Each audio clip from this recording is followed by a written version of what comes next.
For a black man with power, the belief is that he somehow cheated his way to the top. The expectation is also that he's one bad move away from crashing back down to earth. Expectations are different for successful black people. They must navigate waters that others simply don't have to. Denzel Washington's character David King in Spike Lee's Highest to Lowest is the top music mogul in the world. He's the man with the best ears in the business, but he knows others are looking for any crack in the armor to take it all away from him. And that justifiable paranoia is what fuels the thorny moral dilemma he faces in Lee's virtuoso reimagining of Akira Kurosawa's neo-noir classic High and Low. It's been 20 years since Lee and Washington, to my mind the best director-actor combo working today, delivered another genre classic, the heist thriller Inside Man. By God, there should be a law that they don't make us wait this long again.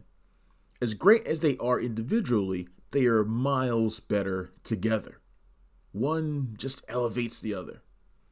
They defy simple definitions, traditional labels. They are as perfect together as Kurosawa was with his muse, the great Toshiro Mifune.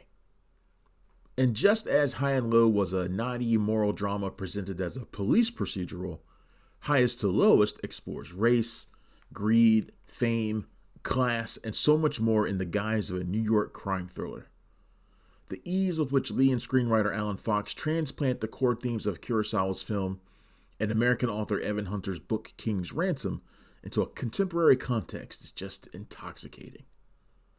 As usual, Lee shows off his beloved New York in all of its beautiful, diverse glory, with cinematographer Matthew Libatique glorifying the city's skylines, its people, the culture, the hustle and bustle, and sweeping shots.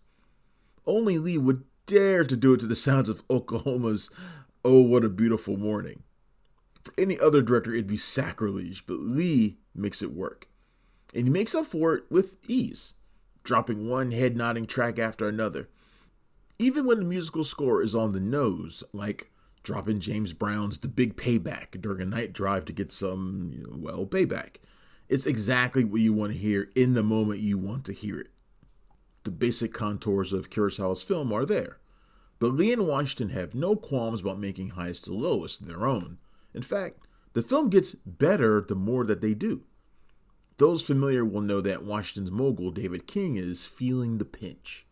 He's built his record label stacking hits into a juggernaut of the music industry. But he sold his stake in it and is now trying to buy it back, feeling the weight of his own legacy bearing down on him. That's put him in an economic bind and, as King well knows, also puts him in a place of weakness that others will look to exploit. The camera swoops in on King's towering Brooklyn penthouse, filled with Basquiat and Frederick J. Brown paintings and other mementos of incalculable worth. King lives there with his beautiful wife Pam, played by Ilfinish Hedera, and their son Trey, played by Aubrey Joseph. King's right-hand man and chauffeur Paul, played with quiet fury by Jeffrey Wright, is basically a family member. Paul's son Kyle, played by Elijah Wright, he is as well, joining Trey for a summer basketball camp run by NBA All-Star Rick Fox.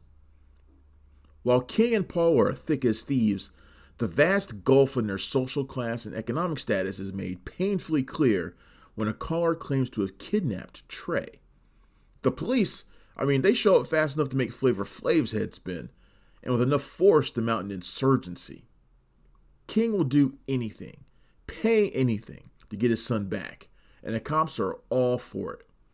But when it's revealed that Trey is okay and it was actually Kyle who was taken, suddenly King is dead set against putting himself at financial risk to save the child of his closest confidant. The police also look at Paul with the kind of distrust and suspicion that someone of King's wealth and power never has to endure.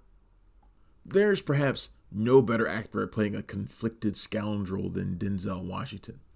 As King argues with himself, invoking the names of R&B greats for wisdom, Washington delivers a tour de force performance. King is being hit from all sides, with even the social media landscape, Black Twitter gets a shout out, eager to either paint him as a savior or a villain, depending on his choice. Paul and others urgently engaged with King to just do the right thing. But what does right even mean in a situation like this? As King himself notes, it's all a matter of perspective. While Denzel flexes his dramatic muscles, Lee gets to show a cinematic verve that puts other filmmakers much younger than him to shame. This is highlighted by an astounding chase sequence aboard a speeding subway train packed with rowdy Yankees fans. Look for Nick Turturro in this, he's absolutely amazing. Screaming about how much Boston sucks. Highest to Lowest is packed with appreciation for New York's cultural complexity, including a diversion to a Puerto Rican parade that manages to heighten the intensity rather than bog it down. Kurosawa is often imitated but rarely duplicated. Lee is smart enough not to even try, preferring to use style and his personal cinematic language to make Highest to Lowest his own. Sometimes his choices don't work, like a couple of really odd scene transitions, but Lee has the nuts to make the bold moves that others won't. Directed by Lee with the brazen confidence that comes with experience, and performed by a revitalized Denzel, Highest to Lowest puts every other American crime movie this year to shame. Highest to Lowest is in theaters now, and it gets a 4.5 out of 5. Thanks for checking out the show. If you like what we're laying down, please subscribe to our channel and click the bell to receive notifications for all of our latest stuff.